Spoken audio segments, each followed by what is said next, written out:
മഹിളാ കോൺഗ്രസ് നേതാവ് ആർ രശ്മി ബിജെപിയിൽ അംഗത്വം സ്വീകരിച്ചു. ബിജെപി സംസ്ഥാന കാര്യാലയത്തിൽ വച്ച് ആർ രശ്മിക്ക് സംസ്ഥാന അധ്യക്ഷൻ രാജീവ് ചന്ദ്രശേഖർ അംഗത്വം നൽകി. DCC ചുമതലയുള്ള ഒരാൾ തന്നെക്കുറിച്ച് മോശമായി സംസാരിച്ചിരുന്നുവെന്നും KPCC അധ്യക്ഷനടക്കം പരാതി നൽകിയിട്ടും നടപടി ഉണ്ടായില്ല എന്നും ആർ രശ്മി പ്രതികരിച്ചു. വരും ദിവസങ്ങളിൽ എല്ലാ കാര്യങ്ങളും തുറന്നു പറയും. ഐഷ പോറ്റി വന്നതല്ല പാർട്ടി വിടാൻ കാരണമെന്നും അവർ വ്യക്തമാക്കി. ആർ രശ്മി നിയമസഭാ തെരഞ്ഞെടുപ്പിൽ മത്സരിക്കുമെന്ന് രാജീവ് ചന്ദ്രശേഖർ പറഞ്ഞു.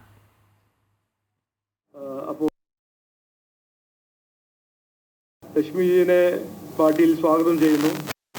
എനിക്ക് 100% വിശ്വാസമുണ്ട്. രശ്മി ഈ വരുന്ന തെരഞ്ഞെടുപ്പിൽ ഞങ്ങളുടെ ഒരു സ്ഥാനാർത്ഥിയായിട്ട് മത്സരിക്കും. അപ്പോൾ ഒരിക്കൽ കൂടി സ്വാഗതം പറയുന്നു.